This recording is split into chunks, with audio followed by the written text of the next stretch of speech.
Yo, what is up, ladies and gentlemen? We got the boxes in today. I am super excited.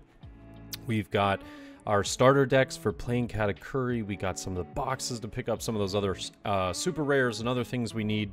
And we're going to be opening up live on my Twitch channel tonight. So 9 p.m. Eastern time. If you want to tune in, that should be about 5.5 hours, 5 hours from when this video is uploaded. Yeah, we're gonna have the good old-fashioned booster box openings going on. It'll be a party. I'm excited. We'll see if we can pull some heat. Okay, wait, I forgot to add this before we continue on with the video. I actually have a bunch of starter decks as well.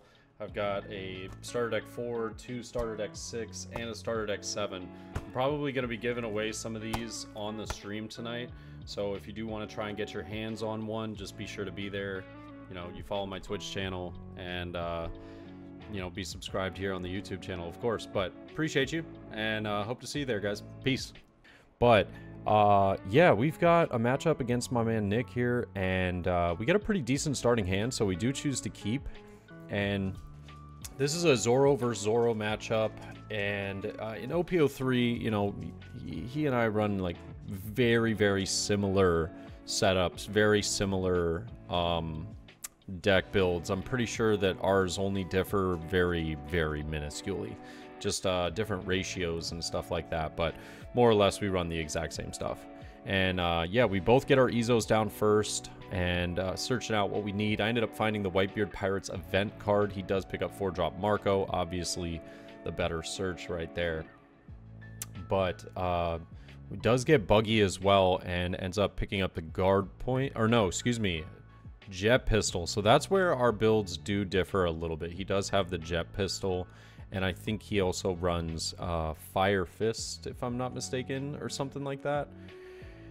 And yeah, I know this ends up being a kind of a doozy of a search because I know that I'm going to bottom deck some useful stuff. I end up seeing a 5-drop Marco, I end up seeing an Ezo, I end up seeing Atmos, as well as like 9-drop or something in there. It was like, wow, okay, this is I'm just hitting all the useful stuff in one search. That's pretty good. But I do choose to swing 5. He takes life here, and I'll go ahead and play that Ezo. And I think we're just gonna search out. Oh no, this is a bottom deck. That's a bottom deck. It feels bad, man. But we do get the Buggy out and luckily pick up that Radical Beam at the very end there. There was 5 cards, 4 of them not having it. I thought we were about to brick twice, and bricking twice in this matchup, especially against a phenomenal player such as Nick, would be devastating. Absolutely devastating. The one already feels bad enough, but, you know, it is what it is. So he goes ahead and slaps down the Searcher again, and I couldn't tell whether that was a 5-drop or 4-drop, but he does Fire Fist my Buggy, and what was the other card? The Ezo as well, and trashes the jet pistol, trying to get some early board control, and I totally respect it. I fully understand it. I'm going to swing for 5 at life here, see if he'll take it. He does, and we'll get the 5-drop down, getting rid of the Buggy because I know that a lot of my characters and leader have slash effects, so I don't want to be able, or I don't want to have to deal with that Buggy, you know, not being able to be KO'd by certain things that I have on board. It can be really inconvenient for the, you know, for the turn that I'm in. But not too bad. 5-drop Marco down always feels good. I'll take the life swing right there, and then he gets his own 5-drop down, KOs my Ezo, and he still has enough to potentially put down like a Makino, or maybe he could save for that guard point or something. But yeah, he's got some decisions here, and he does choose to rest it. He's going to play Makino and swing 5. I'm deciding whether I want to take this or not, simply because I know that I have the counter, but I don't have a ton of counter in hand. And I know that it's a little risky, but I do choose to take it. We pick up a Curly to Dawn off of it, so pretty huge, honestly. And I'm just going ahead and showing my hand. I've got 3 Radical Beams, because I believe we started the game... We either started the game with 1 or 2, and then picked up one of the other from life or top deck, and then searched out another. So it's definitely been... it's definitely been a journey, kind of navigating this early game so far. Yeah, we have plenty of events to stay alive, but also keep our Marco alive. I do choose to go 5 at the Makino here. And I saw him look at his hand. I was like, uh oh, is he actually going to save that? I got a little nervous, I'm not going to lie. But looks like we find Whitebeard Pirates, and this will help us at least search out like some 4-drop blocker Marcos. Yeah, which is what we do get right there, but it looks like we bottom deck 2 of them. I think that we searched 3 and bottom deck 2. So that's not great. I feel like everything has kind of been going against me so far this match. But, yeah. And it's not the worst, but definitely not the best. I do choose to swing at the Ezo for 6 right here. I just kind of want to gain a little bit of that board control back. I will play the Gordon, and I'll just pass it over. I know it's a little risky to put down the Gordon, and he could potentially just 5-drop Marco it. He could do multiple things to just get rid of it, but I want to have it down because I believe next turn I'm at 9 Dawn, and I am considering playing 9-drop Newgate. Even though we are at 2 life, it's a little risky. I have been considering it, but I mean, having the Gordon on play is just also really nice because if he swings with this Marco, we can also, you know, pretty simply get rid of the card using some of the lower bodies that we have on board. But yeah, it's looking like we're mirroring each other relatively well, but he's going to have to find an answer here to the Marco situation, or just go for life and start putting down those blockers, which I don't think would be a terrible idea. But yeah, he's got the upper hand at the moment, simply because he's at turn equivalent on life. With Zoro, that does feel pretty good. Yes, I have 2 Dawn active, but he's a smart player. He's probably gonna swing 6 at this Marco, I would imagine, and just try and burn cards out of my hand. I would be okay with forcing him to use another Machino to pump up Ezo. I am going to be, you know, taking my time to think about this, like what can I expect from my opponent right now. And I do choose to counter out with Machino. He will go, I believe, 7 or 8. He might slap 1 Dawn underneath this Marco to go 8 at my Marco. No, he goes 7 at life. And I actually do counter out with guard point. So he got a little... He was getting a little aggressive there, and he'll put down the Marco and KO my Gordon. Feels bad, man. But he passes over with 1 Dawn active. And now I can try and basically just pull a bunch of cards from hand. And, yeah, this is my 9 Dawn turn. So it's like, okay, do we get 9 drop down, or do we start getting cards out of hand, maybe swing for life? I know we have our own 4-drop Marco. There's a lot of things that are bouncing through my head at the moment, I won't lie. And we'll just go ahead and play Ezo, because I want to see what I get from the search first, and then go based off that. And I do pick up the 9-drop, little too late, and I know that that'll be good for bringing, like, reviving Marco back once I have the blocker on board, but kind of solidifies what I have to do this turn. And I just told him, I was like, oh, whoops, I forgot to activate Marco. I still had him rested for some reason. Yeah, it's looking like we're most likely gonna play down 4-drop, save maybe 2 Dawn for a, you know, for Radical Beam and stuff like that. But we bring Marco down to 3, and I'll choose to swing 4 with Curly here at the Marco. Now, if he lets this die and revives it, he can, it does negate the -3. It would bring it back as a 6k body, but he does counter out here. And now this is something that, you know, thank you to whoever mentioned this the other day in my comments. I forgot that when this Marco comes back from the grave, which he just did, he actually could have KO'd my Buggy, he could have KO'd my Curly. Actually, he couldn't have KO'd either of those because they're at 4, but he could have KO'd my Ezo, because the on-play effect still works on... oh no, it's actually only on your turn. Oh, I'm an idiot. Never mind. Just forget I said anything. Just ignore that, okay? But if it does get KO'd from, like, something from life or some other effect, you know, you can bring it back and, you know, get that KO. But, ooh, we are going to go for life here. We bring him down to 2, and I'll just play 4-drop blocker Marco. We have 1 Dawn active. We didn't get rid of any of his Marcos. I know that he's got the blockers. My hand is literally just events. No counters in hand. He's got some aggressive plays that he could make here. And he goes 6, I think, at the buggy. If I'm not mistaken. I think he goes 6 at the buggy. Yeah, okay. So 6 at the buggy. He hasn't played any of his Dawn yet. So it makes me, like, question whether I should be expecting 9-drop this turn or not. 9-drop could, you know, be okay. But it looks as though he goes 6 here at, I believe it's my Marco. I didn't see whether he pointed at life or the Marco, but regardless, I am going to have to... no, we take the life. Okay, so he goes 6 at life. And now he can just get aggressive and probably go, you know, like 8 or 9 at life with leader. And, yep, which is, I think, is what he's going to do. And then just put down blocker Marco. And he'd be sitting in a pretty decent spot. I mean, I could be wrong, but I would imagine that's what's going to be happening here. Is 9 either at Marco or 9 at life. But I can always just take the block and bring back Marco. But I also simultaneously could just take the life and then try and go for the KO the following turn. It's kind of a tough call. I definitely was playing this match a little more passively simply because I know how many radical beams I have, how many guard points. I have a lot to be able to get out of some of these swings. And yeah, I think Nick's he's definitely taking his time here because this is an important turn.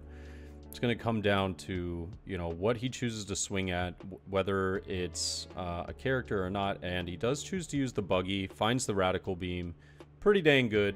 So now he's got 2, I've got 3. I might have him outmatched there a little bit, but not by much. Not by much. And yeah, I'm a little nervous, I won't lie. So 3 is probably just going to be coming at our Curly de Dawn here. Now, I don't think that I rest my Marco. I think I just let it go, which... Oh, I countered out. Oh, jeez. Not the biggest fan of that. Yeah, not the biggest fan of that. I really feel like I should have rested the Marco, because either way, whatever he swung at afterwards, I would have been able to pretty easily get out of using the radical beam. But now he knows that I'm probably just going to block whatever he goes for. Unless he goes life, then I might potentially take. Yeah, this is coming down to it. I think he chose to go life here. I could be wrong, but I know sometimes he would point at my leader, but my leader was in a slightly different position than his own. So, yeah, this is where it gets a little hairy. I gotta take a sip of water. I'm getting parched thinking about this turn. Yeah. Oh, he pointed at the Marco there? Maybe it was just at the 6-drop or 5-drop Marco. I do choose. Yep. Okay, so there it was. And I choose to trash the guard point, bring it back, and there goes blocker Marco. Perfect. Okay. So now we've got work to do. We have a lot of work to do. I've got him down to about 4 cards in hand. I still have 3 radical beams. I now have an Otama as well in hand that we picked up. This is where I think I made a little bit of a blunder, if I am being honest. I tried to get greedy. I tried to get really greedy here. I wanted to swing at his Marcos to pull cards from his hand, which I did. I ended up doing. But I had this Otama that I end up using towards the end of my turn that I could have used at the beginning.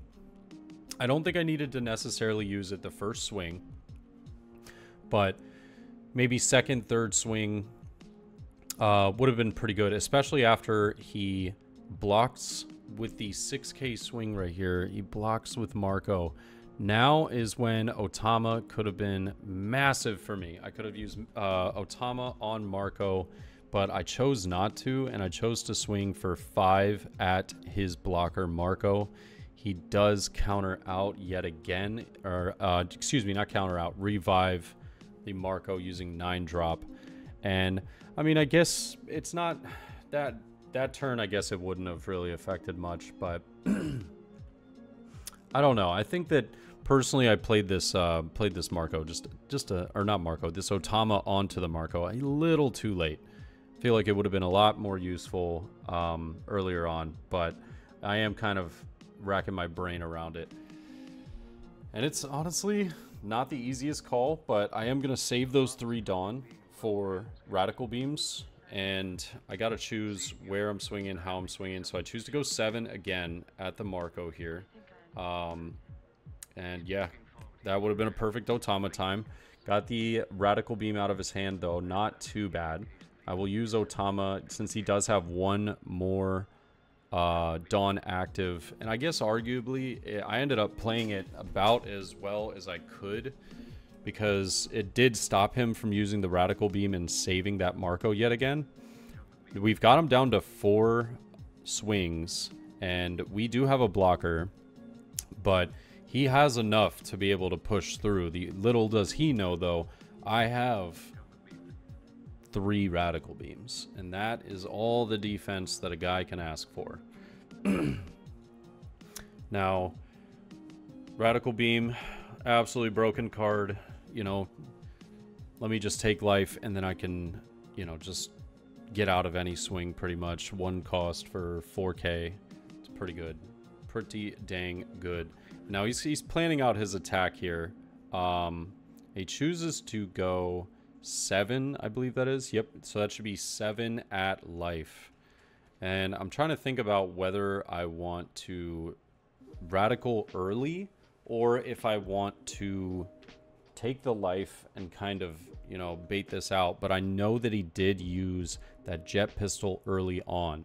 So if he used the jet pistol already, I feel a little nervous about taking the life and then him just, you know, jet pistoling Marco and swinging for everything. I kind of want to get use out of that Marco if possible. Maybe I am being a little bit greedy since the way that he assigned his Dawn. I was kind of thinking to myself, okay, maybe there isn't going to be a jet pistol and I can afford to not block with Marco immediately. I know that I still have to save for these 2 rad beams, but I think that maybe getting rid of that a little bit earlier wouldn't have been that bad of a choice. Yeah, I do show him the 2nd Radical Beam. Now he's curious about whether I'm bluffing the 3rd, though, because I do have a 3rd Dawn up. He's now, this is where, you know, deep into the think tank, can he get these swings through? He only has 3 remaining, but realistically, all he needs is 3. It's just kind of a tough call because he knows that I have 2 cards in hand, 1 Dawn active. I could potentially be drawing into the Radical Beam, or he could try and go for board clear. I know that, you know, this isn't a position I'd want to be in. It's it's not good, especially with the fact that he doesn't have the Dawn for 5-drop, or excuse me, a 4-drop blocker. You know, he's already used 7 with 3 Dawn remaining. He's definitely got to play this out pretty smoothly. You know, it's got to be done just right. And I will go 7 at life. He will go 7 at life. I think that we just take here, if I'm not mistaken. I think I do take because I'm trying to bait that I don't have the Radical Beam. This is like kind of where I'm playing those mind games with my opponent, hoping that I can get him to read the situation incorrectly. And yeah, I mean, there's basically 2 routes he could go, and that's try and do some board clear or go for the game. And, you know, board clear, I don't think that I would lose all that much. I would lose probably the Curly Dodon or the Ezo, but I do choose to block and bring it back using 9-drop Newgate. And now he's just got to decide, okay, do I go for it or do I not? And he's got 2 Dawn, 1 Radical Beam in hand. He could play it safe and swing 7 and keep that 1 Dawn open for Rad, but he knows that if I do happen to have like a 2k and a 1k, then it is what it is. But I do use the 3rd Radical Beam to get out of that 8k swing right there. And with 2 cards in hand, us having 5 swings this turn, I guess technically 6 if you count Otama, you you know, my opponent having 2 life, we pretty much guaranteed have it here. And we just gotta swing appropriately. Slap 1 under Zoro, swing 7, swing 7, swing 7. You know, we swing 5 and he takes that first. So I actually was like, oh, okay, well, pretty much that seals the deal. I'll go 7 here. He does take, and we'll just put the rest under leader. And yeah, he wasn't able to draw into any counter cards, but honestly, a really good game. A lot of end game thought process going in there. It was, yeah, I love matches with Nick because I always end up having to do a lot of thinking to, you know, make sure that I can try and be in the best position I can be in. But I will tell you this, 9 times out of 10, this guy whoops my ass. And I don't think that I have redeemed myself to say that I got this win, you know, with a lot of skill. It really came down to who had the radical beams and the Marcos there at the very end. But I look forward to always playing matches against him and into the future. But hope to see you guys there for the box openings tonight. And other than that, hope you have a great night. Peace.